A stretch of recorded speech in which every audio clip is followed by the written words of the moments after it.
Hey guys, my name's Lachlan. I'm back today with another Xbox One versus PlayStation 4 video, and today's going to be quite interesting actually. So this category itself is something that there won't be a winner to. This is just going to be me informing you of something that I feel as though is important for when you're making that crucial decision of which console you're going to buy and obviously when you're going to buy it. And I feel as though it's just something you need to bear in mind a lot of the time when you start thinking about, Xbox One or PlayStation 4, or even if you're going to get either, maybe you want to go get a PC. So we're going to talk about a strategic partnership, what they are, what they do, and more importantly, what it means to us. So, a strategic partnership is basically gaining a tactical advantage or some kind of advantage by collaborating with another company. An example of this on a current console would be Infinity Ward Activision all working together with Microsoft in terms of DLC. So me on Xbox, I will get a month before a PlayStation user will. I'll get DLC a month before they will because they have this strategic partnership.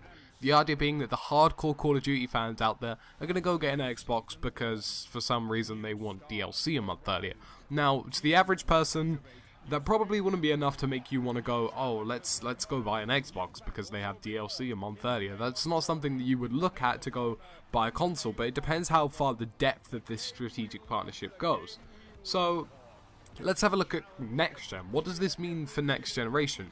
Now, in next gen, I don't agree with what they've done. I don't disagree with it. I don't like their antics, although I'm not going to argue it, but Microsoft have basically made a dick move. They've wrapped up EA. They've basically taken EA, made a strategic partnership, and made PlayStation feel a little bit dull at the moment. So, an example of this would be on next gen. I'm a FIFA 14 player. I'll probably be a big fan of it, although admittedly I don't like FIFA a lot of the time because it's a dick. But I do like FIFA. I will play FIFA as much as I hate it sometimes. I will play FIFA and I enjoy it. But FIFA 14 Legends, which is a mode of which you will get Ultimate Team Legends, so Legends from the past, which is something us FIFA fans have wanted for ages, will only be available on Xbox 360 and Xbox One. So that's another Xbox exclusive content or Xbox content or just a partnership in general that's going well. But then it starts getting even deeper than that. Titanfall, Xbox exclusive, reason being because EA is behind it, Respawn Entertainment is behind it, and this strategic partnership with Microsoft has obviously invested another money in them. So a lot of money means they will stay with Xbox and become an Xbox exclusive. They might become PlayStation 5 years down the line or something ridiculous. The same thing happened with Splinter Cell. Splinter Cell Conviction was ignored on PlayStation because of a strategic partnership with Ubisoft.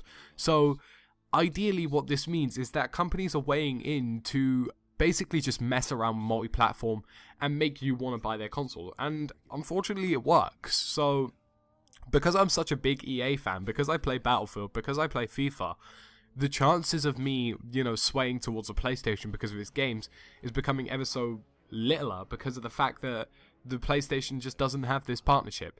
Now, admittedly, it's not going to make me go completely towards Xbox One. It just means that I have to bear this in mind when I go and buy a new console. So when I go buy a new console, I have to bear in mind which console is going to have the better games and which console is going to have the better DLC and exclusives. So ideally, it's just down to which experience is going to offer me the best out of the game that I want. So will an Xbox One give me the better Battlefield 4? Now, obviously, PC is going to be the best Battlefield 4, but will an Xbox One give me the superior console experience, as likewise with FIFA 14? But the real worry started settling in when I started hearing about Gamescom. Now, Gamescom, this was quite concerning because people were talking about Battlefield 4, they were talking about the Xbox One version, they were talking about the PlayStation version, and then it came around to the PS4 version, and people were like, what the fuck? Why is this so bad? It was horrible. It was 16 player instead of 64 player. It was domination instead of conquest or obliteration. So it was this really crappy mode with significantly worse graphics. Now, obviously, there are going to be significantly worse graphics in comparison to a PC, but it's a 60 FPS HD game. It's still going to look fairly good. But the fact that you can notice this massive difference between Xbox One and PlayStation 4 is concerning because maybe they're making the game deliberately worse. We don't know that. I mean, it could be possible. I mean, admittedly, that would probably be unlawful. I mean, I don't know whether it's against the law. There might be some kind of trades and standards thing that it's against, but it's possible that they're doing that. You can't knock it off the table completely. Another example of this would be Bungie. You know, admittedly, Bungie have basically been dropped by Microsoft, but the fact that they've been there for so long could mean that Destiny is slightly better, although for some reason there is better DLC on PlayStation. So all these little multi-platform mess-abouts, I believe, are actually ruining the console industry. I think it's making it a lot harder for gamers to make a decision, and in the end a lot of gamers are basically just going to turn to a PC, because a PC gets some of the games pretty much at the same time, if not earlier, and a lot of the time isn't left in the dark. I mean, you know, Steam is fantastic. We get games ridiculously cheap at a decent time, you know, so I think they're ruining the console industry. I think Microsoft and Sony need to step back and just have this mutual agreement where they will just leave multi-platform games. They'll leave EA, they'll leave Bungie, they'll leave Ubisoft. They'll just say to them, do you know what, make your games, and that's about it. Because if you start talking about exclusive content, you start making exclusivity, and you start making games worse or better, in the end, you're basically not only ruining your own game, you're just basically making consoles overall worse, because in the end, you know, The Last of Us would have been fantastic on Xbox, it's amazing on PlayStation.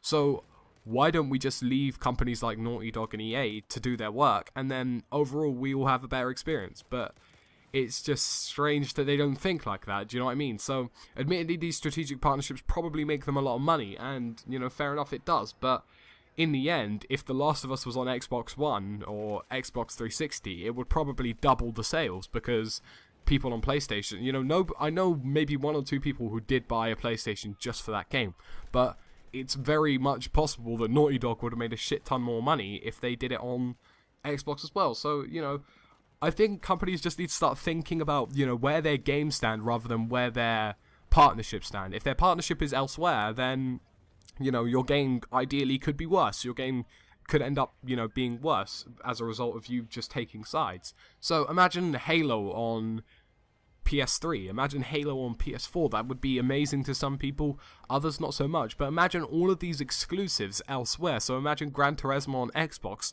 and Forza 5 on PlayStation. You know, these things would just make consoles better, and as a result would probably iron out some kind of areas of the PC, but again, you're going to fall back to a PC because a lot of console exclusives, for example, Titanfall, are also available on PC. So PlanetSide 2 is a PS4 exclusive, but is available on PC. Titanfall's a Xbox exclusive, available on PC. So therefore, they're getting the better result instead of console gamers. So I think this is just basically a call for you to remember, you know, what you're buying into. Not just to think about the console, but think about what is behind the console, who's behind the console, and more importantly, what this means for you. So, do you believe that Sony's going to be more innovative? Do you believe that Microsoft is being more innovative? Or do you believe they have better games? So, just keep these strategic partnerships in mind. I'm also going to be making a video soon about a virtual reality rumor coming around from the PlayStation 4, which would obviously be a big game changer.